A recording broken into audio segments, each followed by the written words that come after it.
Persis sama, bisa seperti orang yang flu atau yang lagi radang.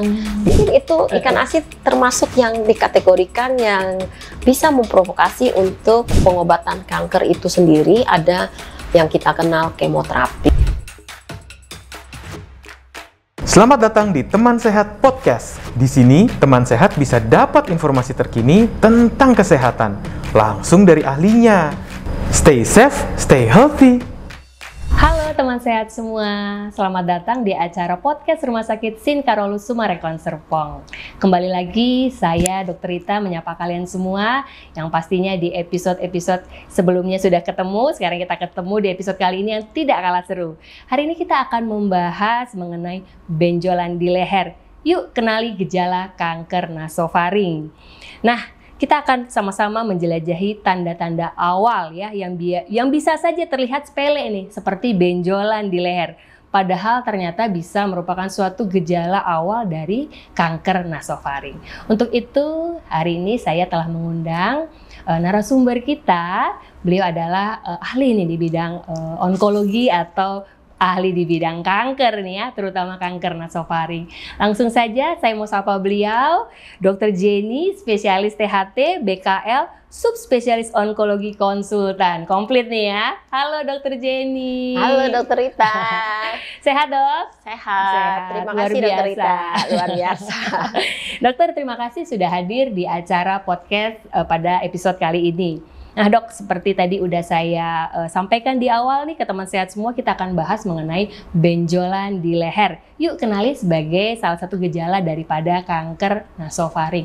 Nah dok, sebelum kita bincang-bincang lebih dalam, lebih jauh lagi, mungkin teman sehat boleh dok nih diperkenalkan dulu atau mungkin teman sehat bertanya-tanya nih, sebenarnya yang dimaksud dengan kanker nasofaring itu apa sih gitu ya. Mungkin dokter boleh jelaskan apa yang dimaksud dengan kanker nasofaring, dan juga sekalian mungkin teman saya pengen tahu nih, nasofaring ini lokasinya ada di mana sih di anggota tubuh kita.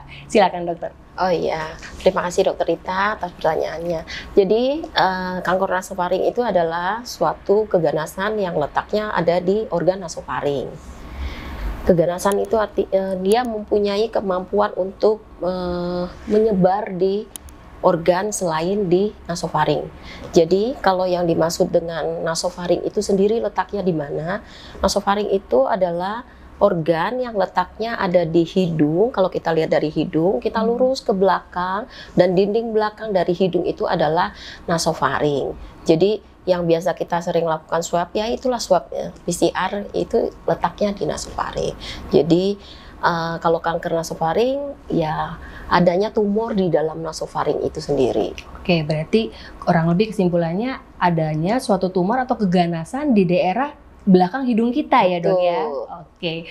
Nah dok, kalau kita bicara tumor di daerah hidung kita, sekarang kita mau bahas mengenai gejala-gejalanya nih. Pastikan gejala-gejalanya akan seputar masalah saluran pernafasan ya dok ya. Mungkin dokter boleh sampaikan nih dok, biasanya untuk gejala awal, kita bicara gejala awal dulu nih ya.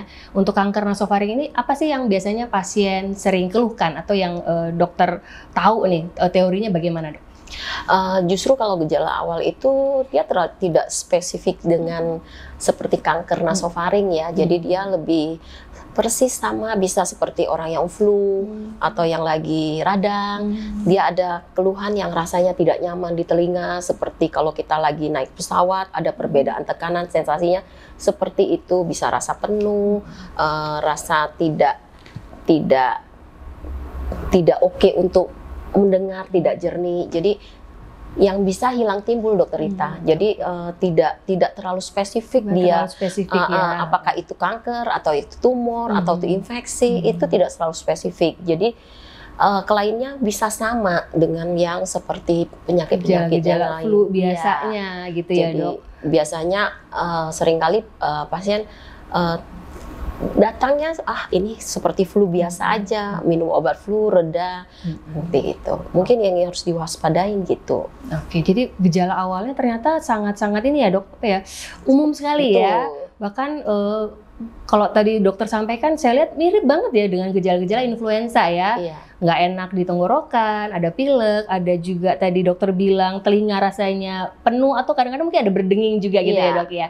Nah itu kan gejala-gejala awal. Nah apa dok yang membedakan nih sampai dokter melihat oh ini kayaknya ke arah kanker nasofaring nih, ada gejala yang lebih spesifik nggak dok? Atau misalnya gejala lanjutan nih pada kondisi seperti apa sehingga dokter akhirnya mencurigai oh jangan-jangan pasien ini udah ke arah kanker nasofaring nih. Jadi jika sahabat sehat ada keluhan seperti telinga berdengung, tidak nyaman, rasa penuh atau seperti itu, biasanya kalau dia sesuatu keganasan atau ada tumor di dalam nasofaring itu, biasanya konsisten dia lebih ada, walaupun keluhannya ringan, mungkin hilang sebentar, tapi dia lebih ada. Kalau misalnya kalau kita influenza atau infeksi saluran napas, biasanya dia cuma saat ini saya infeksi, ya mungkin saya infeksi saat ini. Tapi nanti begitu 1 minggu udah selesai, udah keluhan saya udah selesai. Nah, jadi kalau dia suatu adanya tumor di situ, mungkin dia lebih konsisten, lebih ada. Jadi ringan tapi konsistennya lebih ada. Berulang kali maksudnya ya dok? Iya, jadi dia lebih stabil ada gitu mungkin. Itu yang mungkin harus diwaspadain. Kalau sudah 1 bulan saya masa ada keluhan tidak nyaman, ini mungkin perlu konsultasi yang lebih lanjut untuk melihat apakah ini cuma sesimpel untuk infeksi atau, nah jangan lupa juga mungkin sahabat sehat harus tahu juga keluhan yang seperti ini juga biasanya umum pada pasien-pasien yang alergi. Tapi yang kita bahas di sini adalah maksudnya bukan bahas di sini. Yang maksud saya adalah rinitis alergi. Jadi keluhannya juga bisa konsisten ada terus karena alergi itu adalah sesuatu yang konsisten ada dan berulang. Tapi jadi kita harus melihat lagi apakah kita harus men-screening di histori keluarga kita, ada nggak orang yang mengalami kanker di garis keturunan keluarganya. Jika kita punya ada keluarga yang garis keturunannya ada, karena mungkin kita lebih aware harus saya ada ini. Jadi kita bisa lihat lagi silsilah keluarga, ada nggak riwayat cancer atau ada nggak memang kita menggunakan bahan-bahan pengawet atau apa, atau kita mungkin sahabat sehat juga harus tahu ya, kalau kita yang sering konsumsi ikan asin, mungkin orang Indonesia sangat populer kali ya ikan asin untuk di Indonesia ya. Jadi mungkin itu ikan asin termasuk yang dikategorikan yang bisa memprovokasi untuk timbulnya kanker nasofaring. Oke, ini menarik banget nih. Dokter tadi udah sempat sounding ya. Ternyata ada beberapa faktor resiko lah ya dok ya, yang bisa memicu untuk terjadinya kanker nasofaring. Tadi dokter ada sebutkan faktor genetik ya. Jadi buat teman sehat semua yang ada faktor genetik, sebenarnya di sini faktor genetik khusus kanker nasofaring aja dok dalam pohon keluarganya atau kanker apa saja perlu tetap waspada gitu? Jadi sebenarnya tidak mesti kalau kanker nasofaring, keluarga saya kanker nasofaring, saya waspada dengan nasofaring. Tapi kalau kalian punya yang memang nasofaring, saya aware-nya harus sangat lebih tinggi. Tapi bisa juga di dalam pohon keluarga cancer apa saja. Berarti dia memang mungkin punya gen yang lebih ke arah dominan mensupport untuk terjadinya suatu cancer. Gitu. Jadi dia bisa bermanifest ke cancer yang apa saja gitu. Jadi misalnya di keluarga ada cancer prostat atau cancer payudara atau apa, berarti dia kemungkinan punya gen yang arah mendukung untuk terjadinya suatu keganasan. Jadi ini buat teman sehat semua nih informasi yang sangat ini ya, mendukung sekali ya untuk mencari lebih tahu lagi ya dok ya, apabila memang dalam keluarganya ada bibit-bibit itu ya dalam pohon keluarganya, supaya teman sehat lebih waspada lagi ya terhadap dirinya sendiri ya untuk melakukan deteksi-deteksi lebih dini. Nah tadi dokter juga sempat sebutkan nih faktor risiko berikutnya adalah makanan-makanan yang mengandung pengawet. Sementara kita tahu ya dok, banyak sekali nih ya dok makanan-makanan yang mengandung pengawet. Ada nggak dok makanan jenis seperti apa nih yang mengandung pengawet ini? Apa semua makanan yang mengandung pengawet harus kita hindari? Atau mungkin, bolehlah sekali-sekali konsumsi gitu, jangan sering-sering? Atau memang sama sekali nggak boleh nih? Gimana nih dok? Sebenarnya kalau kita ngomong untuk makanan yang tidak bebas sama sekali pengawet, sepertinya sulit ya dokter Rita untuk sekarang ini kita mendapatkan makanan yang fresh. Jadi maksud saya, jika kita mau mengkonsumsi suatu makanan yang berpengawet, mungkin kita tidak perlu yang konsisten mengkonsumsi itu. Mungkin kita sekali-sekali ya, mungkin sebulan sekali atau apa, ya mungkin masih bisa ya. Yang maksud saya itu adalah yang sering yang kontinu, misalnya kita mengkonsumsi ikan asin, karena ikan asin secara penelitian memang sangat terbukti turut untuk faktor resiko yang untuk kanker nasofaring.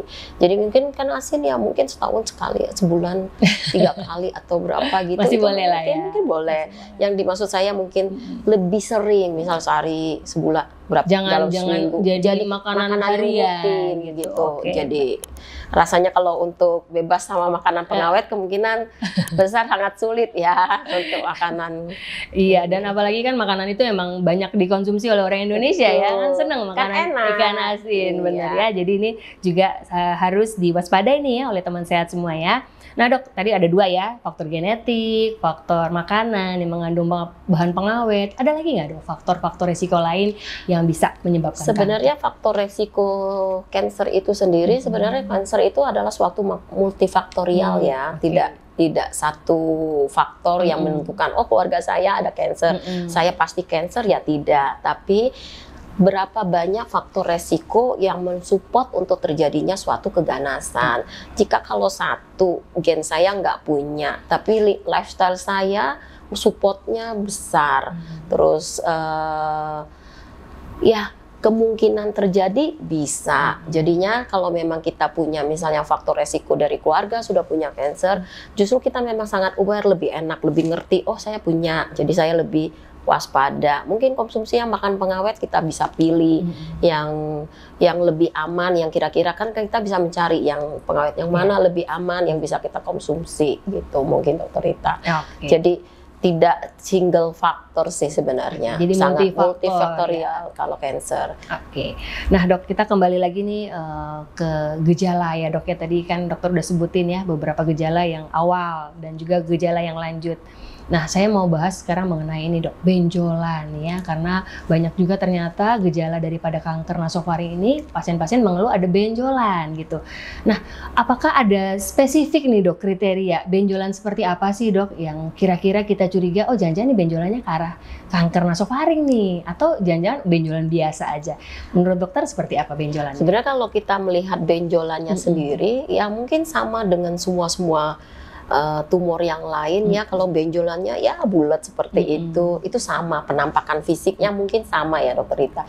Mungkin yang kita harus perhatikan adalah lokasi kali ya, lokasi yang di leher. Lokasi leher ini kalau secara aliran dari getah bening dia punya lokasi-lokasi, ada yang di dekat di bawah dagu, rahang kita ini, ada yang di kanan kiri leher gitu. Jadi kita mesti lihat, biasanya kalau nasofaring dia lebih agak spesifik, adanya di lateral di leher kanan kiri kita ini, di sepanjang leher ini. Biasanya dia lebih sering ke sana. Tidak menutup kemungkinan nanti benjolannya bisa bertambah kalau dengan advance-nya stadium. Jadi kalau tampakan mungkin sama dengan benjolan dengan yang lain. Benjolan lain ya dok.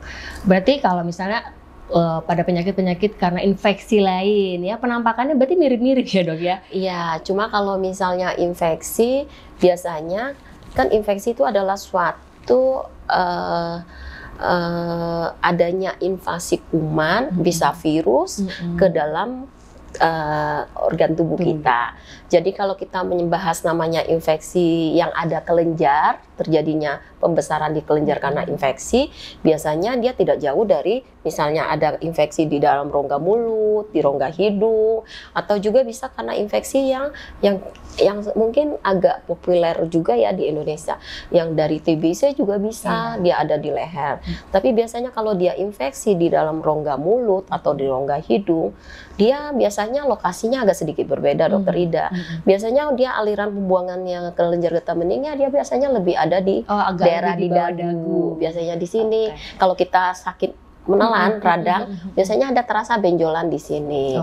Jadi agak sedikit kita harus tricky untuk memastikan benjolannya lokasinya di mana. Jadi berdasarkan lokasi gitu, kita biasanya oh ini biasanya dia aliran pembuangan dari mana. Jadi kita cari organnya.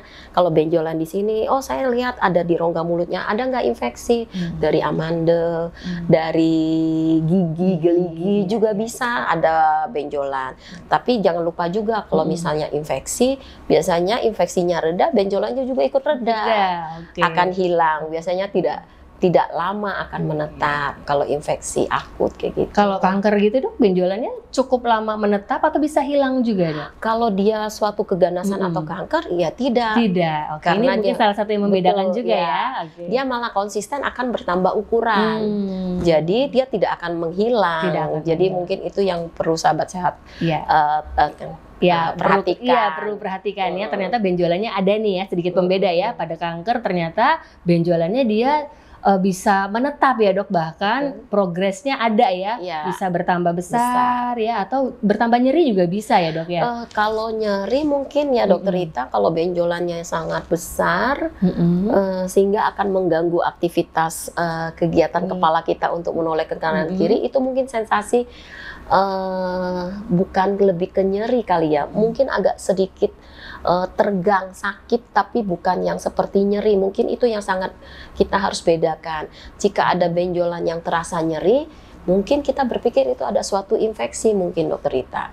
Karena benjolan pada keganasan umumnya dia tidak menimbulkan nyeri. Dia cuma ada gangguan menonjol di leher, tapi tidak nyeri.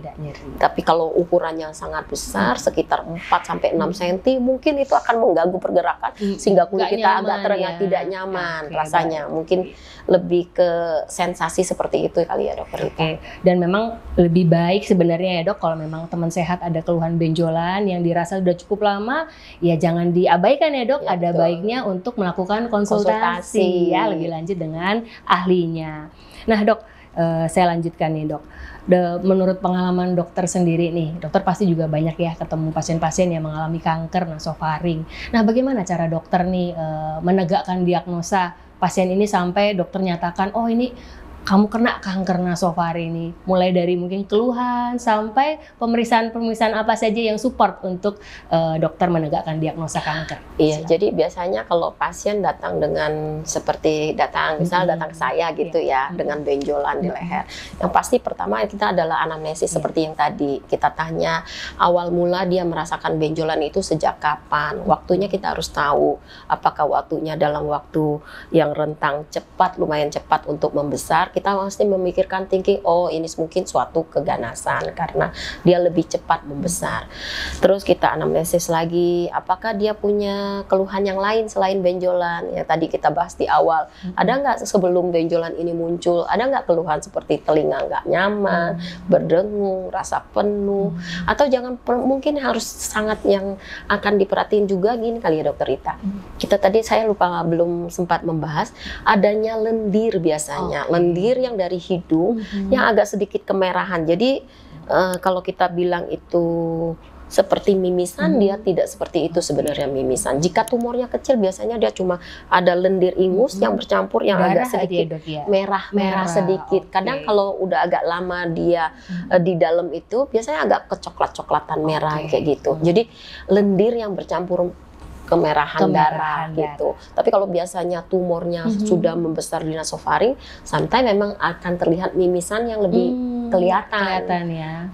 Kalau mimisan kan seperti yang darahnya ngocor gitu ya. Gitu. Kalau biasanya tumor yang gede itu saya pernah juga dapat, memang dia mimisan. Karena tahu tumornya sudah yang sangat besar dan advance, itu bisa terjadi mimisan. Terus kalau kita secara anamnesis, kriterianya ini dapat, mungkin kita harus lakukan pemeriksaan fisik. Yang harus kita lakukan adalah biasanya saya akan melakukan palpasi, saya raba, yang mana benjolan, lokasinya di mana, apakah dia memang lokasi yang spesifik untuk nasofaring atau itu. Terus kita lihat lagi, apakah benjolannya itu terasa nyeri atau tidak. Biasanya tidak terasa nyeri. Terus konsistensinya bagaimana, itu kita raba untuk pemeriksaan fisik. Mungkin setelah pemeriksaan fisik yang harus penting adalah yang dilakukan adalah pemeriksaan endoskopi itu. Itu yang sangat mungkin dibutuhkan sekali karena nasofaring seperti sahabat sehat tahu ya, itu suatu organ yang tidak bisa kita lihat dengan mata kepala gini. Jadi kita sangat butuh namanya pemeriksaan nasoendoskopi. Kita lihat pakai endoskopi, kita masukin ke dalam rongga hidungnya, kita lihat organnya sendiri apakah ada terlihat tumor di sana.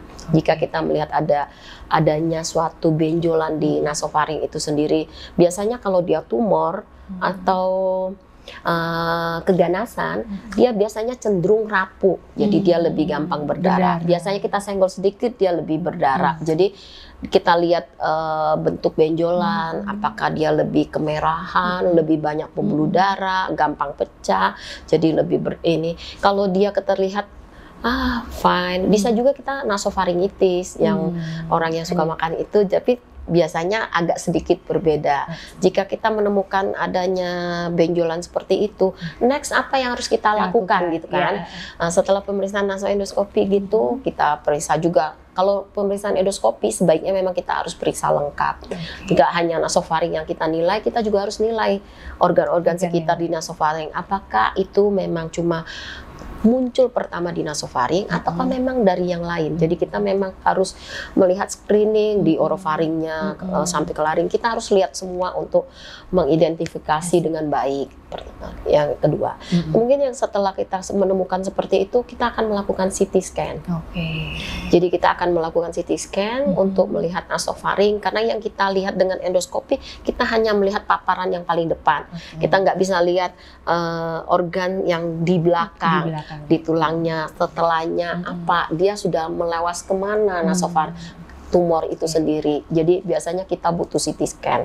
CT scan-nya itu jangan lupa mungkin kita membutuhkan CT scan yang spesifik dengan menggunakan kontras. Jadi lebih jelas. Lebih dilihat ya, apakah kalau itu suatu tumor atau keganasan, kita butuhnya kontras CT scan. Setelah kita melakukan pemeriksaan CT scan, kita lihat hasilnya dari itu, karena CT scan itu akan menentukan luas dari tumor, kira-kira ke stadium berapa, karena kita butuh CT scan. Jika kita melihat CT scan, oh ini mendukung ke arah pemikiran saya, diagnosa saya ke arah tukar nasofaring, yang next yang akan dikerjakan adalah, jangan lupa, itu biopsi nasofaring. Karena kalau untuk menegakkan suatu diagnosa nasofaring tanpa melakukan biopsi itu kita tidak bisa melakukan treatment. Yang dimaksud biopsi mungkin ya, sahabat sehat, adalah kita mengambil sampel dari nasofaring itu sendiri untuk dibawakan ke laboratorium untuk pemeriksaan patologi anatomi. Nanti di situ akan terlihat, oh ini ada sel ganas atau tidak sel ganas. Jika temukan sel ganas, kanker, nanti dia ngelihat lagi jenisnya apa sih. Seperti kayak kita punya nama Rita, Jenny, dan apa gitu. Di situ juga akan terlihat nanti dia miliknya siapa. Nasofaring juga organ ya. Jadi kalau spesifiknya organ, nanti kita lihat jenisnya, apakah dia suatu keganasan yang epitelial yang mungkin itu lebih sahabat sehat agak bingung ya. Jadi kita akan melihat jenisnya lagi. Kalau jenisnya dia apa, nanti treatment yang paling tepat apa. Jadi berbeda jenis, berbeda pendekatannya. Ini detail banget ya dokter ya ternyata ya. Iya, jadi kita harus detail dokter Rita untuk menterapi suatu keganasan, kita detail karena kita harus memilih nanti. Kalau keganasan misalnya si A, dia cocoknya treatmentnya seperti ini. Kalau si B, treatmentnya ini. Jadi kalau kita tidak detail untuk melihat ini suatu keganasan apa, kita tidak bisa menentukan apa yang the best untuk treatment pasien ini. Itu kalau sudah dilakukan CT scan. Next berikutnya, jangan lupa juga kita harus mencari, karena dia sudah biasanya datang dengan benjolan, berarti kan dia sudah menyebar di organ nasofaring keluar dari nasofaring itu sendiri. Jadi kita harus mencari organ-organ yang mana yang dia sudah pergi. Jadi kita harus betul yang dikenal dengan metastase, penyebaran ke organ-organ di luar organ itu sendiri. Jadi kita lakukan mungkin pemeriksaan yang lebih lengkap dengan bone scan seluruh, CT scan tubuh untuk melihat apakah ada titik-titik penyebaran dari kanker nasofaring itu sendiri. Terus ada pemeriksaan USG untuk melihat di rongga abdomen kita, apakah ada penyebaran di dalam situ. Jadi kita akan melakukan pemeriksaan, itu akan menentukan stadium. Jika stadiumnya berapa, itu juga akan menentukan treatment yang paling tepat dia apa gitu. Jika sudah melakukan bone scan, pemeriksaan, ya baru kita melakukan option treatment. Gitu. Oke, ini baru kita sekarang masuk bahas tentang pilihan treatment gitu. Nah, untuk pilihan treatment sendiri dok, ada beberapa pilihan sih, atau misalnya dibedakan berdasarkan apa nih dok pemilihan perawatannya? Jadi kalau pemilihan treatment, ya tadi yang saya bilang spesifiknya dia jenisnya apa. Jadi pengobatan kanker itu sendiri ada yang kita kenal kemoterapi, radioterapi, ada operasi. Jadi biasanya ada yang kita kenal, mungkin sahabat sehat sudah pernah dengar, oh saya kanker ini, mungkin saya dioperasi, dilengkapi dengan kemoterapi atau radiasi. Nah, tapi karena saya bahas tentang nasofaring, biasanya nasofaring itu yang paling common biasanya, memang yang di Indonesia juga common adalah squamous cell carcinoma. Jadi dia jenisnya keganasan yang itu. Jika dia squamous cell carcinoma, dia lebih tepatnya treatmentnya adalah bukan operasi, dia letaknya adalah kemoterapi dan radioterapi. Tergantung lagi dari stadium. Dia misal stadium 1, stadium 2, stadium 3, stadium 4 beda. Atau yang stadium yang sangat advance, biasanya bukan untuk pengobatan, tapi dia untuk paliatif saja. Jadi biasanya kita menentukan pemilihannya itu nanti dia stadium berapa. Jadi kalau tadi yang saya bilang yang paling common di kita adalah squamous cell carcinoma, biasanya pengobatannya masih mix tadi ya dok ya, iya, kemo tidak dan lengkap, radiasi. tidak lengkap dia. Kalau misalnya boleh nggak dok kemoterapi aja, atau saya radioterapi aja. Nah, tergantung stadium. Biasanya kalau dia kita bisa menemukan paling dini stadium 1, mungkin masih single treatment kita masih bisa kerjakan. Tapi kalau sudah stadium lewat dari 1 biasanya multi treatment yang kita berikan. Oke, nih kalau mendengar penjelasan dokter ya, ternyata dalam menegakkan diagnosa panjang ya dok ya. Panjang itu baru diagnosa, belum lagi sampai perawatan-perawatannya ya. Jadi pasti sangat melelahkan. Untuk itu buat teman sehat semua ya, jangan sampai ya dok ya terkena penyakit ini. Nah, kalau melihat seperti ini saya jadi ngerasa penting banget nih ternyata ya deteksi dini ya, atau screening. Ya enggak dok? Kira-kira untuk teman sehat nih menurut dokter, screening apa sih dok yang bisa dokter anjurkan atau yang baik mereka lakukan supaya mungkin mereka lebih waspada lagi nih, jangan sampai saya udah kena di tahap lanjut gitu. Ada nggak yang bisa dokter anjurkan? Biasanya kalau screening itu sebenarnya ada, yang lebih spesifik juga ada, tapi mungkin belum secara luas dikerjakan ya. Kalau misalnya biasanya itu lebih spesifik orang yang punya latar belakang keluarga nasofaring, cancer, biasanya memang nanti keluarganya akan suka dipantau dengan ada pemeriksaan namanya swab, tapi swabnya itu lebih spesifik untuk mengetahui titer antibody dari EBV. Tapi itu masih belum common dikerjakan, gitu. Belum biasa ya. Iya, karena dia masih biasanya dikerjakan untuk yang di instansi-instansi besar yang punya basis untuk riset kali ya. Mungkin kalau yang screening yang di awal, karena sekarang kita lumayan semua biasanya kalau dokter THT biasanya sudah punya alat endoskopi, biasanya dokternya juga sudah biasanya melakukan screening untuk endoskopi itu tuh biasanya dia udah melihat ke arah nasofaringnya apakah ada gangguan seperti itu. Sebenarnya yang perlu adalah pergi mencari, berkonsultasi ke dokter setempat. Jadi biasanya akan terlihat dari screening di awal itu. Jadi bisa lebih dini ya dok ya. Betul, dini ya, untuk diketahui. Kalau bisa kita menemukan memang happy-nya tuh menemukan di stadium paling awal. Kalau sudah stadium akhir tuh ya semua orang juga bisa gitu. Jadi kalau kita menemukan stadium 1 itu mungkin dan proses penyembuhan atau pemulihannya jauh lebih baik pasti ya dok ya. Survival hidupnya jadinya nanti itu akan menentukan lagi ke survival hidupnya. Jadi kalau misal stadium 4 mungkin dia lebih turun lagi. Kalau stadium 1 dia bisa bagus banget. Kalau terutama yang tadi kita bilang common squamous cell itu lumayan, itu dengan treatment biasanya responnya lumayan bagus. Baik. Nah dok, sekarang kita mau bahas nih dampak nih dok. Pasti dokter juga udah banyak lah ya pengalamannya ngelihat pasien-pasien dokter yang terkena kanker nasofaring. Menurut dokter nih dampak baik secara kesehatan umum maupun kualitas hidupnya nih pada pasien-pasien yang sudah kena kanker nasofaring ini seperti apa sih dok? Sebenarnya Yang paling utama yang harus kalau misalnya ada satu keluarga sahabat sehat yang terdiagnosa dengan kanker nasofaring, yang paling penting adalah support keluarga. Karena untuk menjalaninya itu berat ya. Jadi kalau dia baik psikis, dia pasti akan drop segala macam. Belum lagi begitu mendengar diagnosa, dia udah drop. Belum lagi menjalani kemoterapi, radiasi, itu akan membuat dia sangat mental. Selain mental juga nanti keluhannya banyak sekali, Dokter Rita ya. Jadi mungkin yang pasti harus punya semangat juang yang tinggi, karena dengan semangat juang yang tinggi itu lumayan positif, ke arah positif. Harus berpikir positif. Betul ya. Jadi saya ada pasien juga ya, kalau dia semangat banget dari awal menjalani, dia lebih balik lagi, dok saya sudah selesai pengobatan. Kita nggak mungkin lari dari kenyataan ya. Jadi kalau kita lari dari kenyataan juga akan dampaknya nggak lebih baik. Jadi mungkin kalau sudah terdiagnosa ya kita hadapin dengan support keluarga yang sangat baik. Itu mungkin sangat membantu banget. Kalau tanpa keluarga rasanya berat ya kali ya Dokter Rita ya. Iya, benar. Saya setuju Dokter ya. Jadi buat teman sehat semua ya yang udah terdiagnosa bahkan mungkin sedang dalam menjalani proses pengobatan ya, harus saling support ya. Betul. Antara satu sama lain ya dalam satu keluarga ini ya. Dan juga yang udah terdiagnosa ini juga harus tetap semangat ya.